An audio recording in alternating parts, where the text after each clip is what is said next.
Vi tänkte vi kunde berätta lite om våra Rent to SA. Som ni ser jag kör, men jag har ögonen på vägen. Men jag kan ändå prata.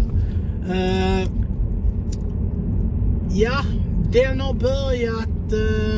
Vi kanske ska säga vad Rent to SA är först. Ja, förklara du vad det är. Rent to SA står, eller RTSA för er som förkortningen är, står för Rent to Service Accommodation. Och det är en ägare till en fastighet som hyr ut den till oss, som vi sedan i andra hand hyr ut till korttidsuthyrning har vi det som. På Airbnb, Booking, Hotels, Expedia, alla de här sidorna. HomeAway, det finns ju mycket som helst. Och företag som kommer till Birmingham och behöver boende, självklart då.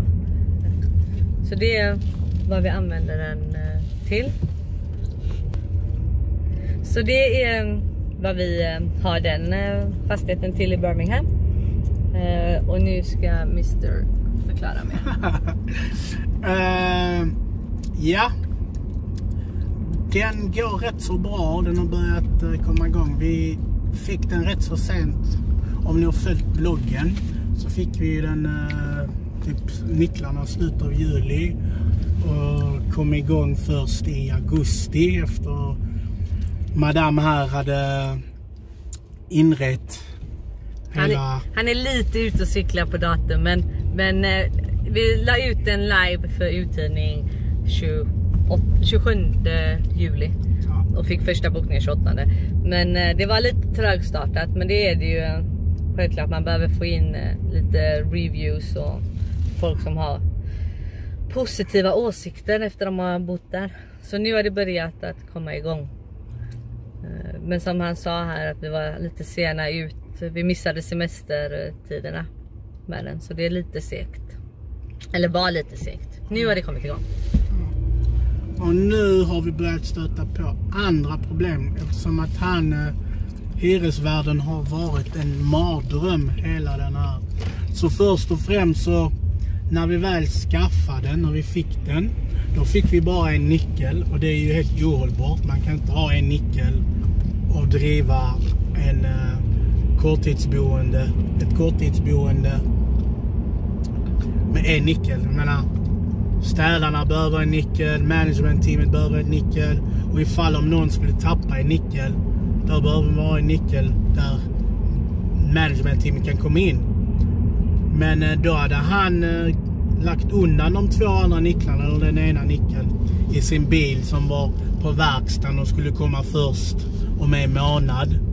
Så vi körde första månaden, de första 2 veckorna med en nyckel, och det gick bra. Och det är tack vare vårt management-team att de skötte det så bra. Sen har det varit problem med städarna. Vissa har varit så dyra och inte gjort det bra. Så det har varit helt komiskt ett par gånger. Det som är bra är att vi har sån här doorbell på, vet du nu? Ring doorbell. Ja, ring doorbell på ytterdörren.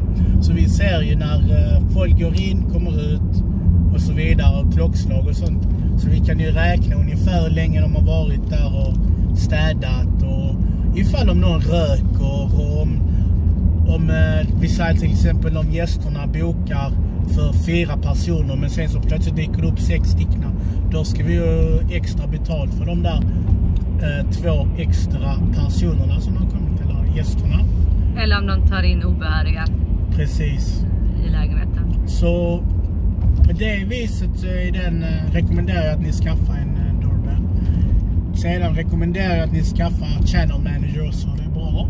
Så att det kommer ut på flera sidor, så att det slipper gå igenom varje sida för sida. Ja, den samlar alla bokningar, och man kommer ut på jättemånga olika sidor för folk att boka på. Problemet vi har haft är att eftersom att vårt management-team har bara en till SE, så vi kommer inte upp på de här jättestora fastighetssidorna. Eller företagsbokningssidorna. Precis.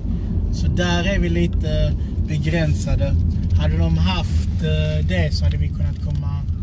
Tror ni vi hade fått ännu mer bokningar. Ja, vi kan ju förklara det att många företag som bokar service accommodation vill gärna ha...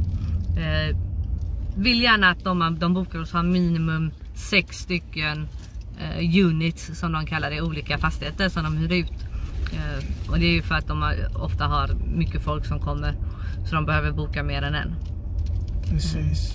Så det är ett litet problem när det kommer till företagsbokningar, utan man måste kanske hitta mindre företag, leta efter det manuellt. Ja. Det som är bra är att vi har ju backup-plan, det har vi alltid.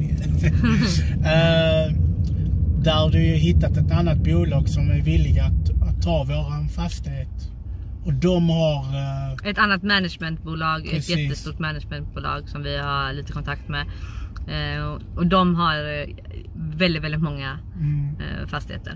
Så då kommer vi ut på företagsbokningar också. Men vi får se, vi tycker om de vi jobbar med. Vi vill gärna växa ihop med dem. Så vi får se hur det går med det framöver. Just nu så har vi lite bekymmer som sagt med hyresvärden. Det finns speciella kontrakt och regler och lagar som ska följas när man gör en sån här affär. Och den här hyresvärden har inte riktigt koll, kan man väl säga. Han har inte läst kontraktet, kortfattat. Så han visste inte vad den skulle användas till, säger han till exempel, vilket står tydligt i kontraktet.